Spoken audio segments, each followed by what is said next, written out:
Sa patuloy na magandang serbisyo at paghahatid ng makabuluhang balita para sa inyong lahat, aming ibabahagi sa inyo ang parangal na ginawad sa ilan sa ating mga kasamahan mula sa Influencers Watchlist 2025. Narito panoorin nating lahat. Nito lamang ay idinaos ang Influencers Watchlist 2025 Awards, isang gabi ng pagkilala at pagbibigay pugay sa mga natatanging influencer na patuloy na nagbibigay ng inspirasyon at magandang ehemplo sa social media at telebisyon. Binuksan ang programa sa pamamagitan ng makukulay at masisiglang production numbers na nagbigay ng energy at excitement para sa lahat ng dumalo.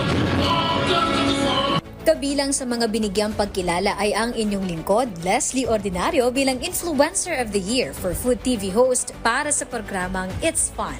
Pinarangalan din ang iba pang kasamahan natin dito sa PTV, kabilang na ang RSP host na si Audrey Goriseta na kinilala bilang Influencer of the Year for Morning News TV host.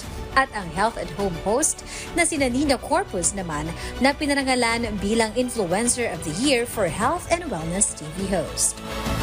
Maraming salamat dahil hindi lang ito nagre-reflect sa love ko for the food, travel, and storytelling, but also yung connection na na-build ko with the audiences who share the same love for food and travel and lahat ng ginagawa natin para sa bayan. Maraming salamat, nakakataba po ng puso na yung aming ginagawang public service everyday nabibigyan ng pansin din. Hayaan nyo po, everyday, gigisingin namin kayo ng madaling araw to continue public service sa pamamagitan po ng pagbibigay ng mga tama at konkretong balita.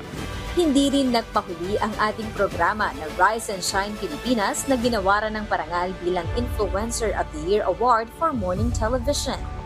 Muli, isang mainit na pagbati sa lahat ng nagwagi sa Influencers Watchlist 2025. Isang patunay na patuloy na umuunlad at lumalakas ang industriya ng digital media at telebisyon sa ating bansa.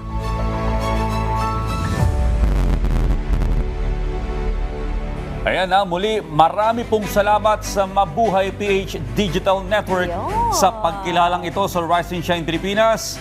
Sa akin po at kay Leslie. Ayan. Thank you so much! Ayan, dinidedicate po namin ang pagkilalang ito sa lahat ng bumubuo ng Rise and Shine Pilipinas mula sa ating mga crew, mga cameraman, mga producer, mga writers.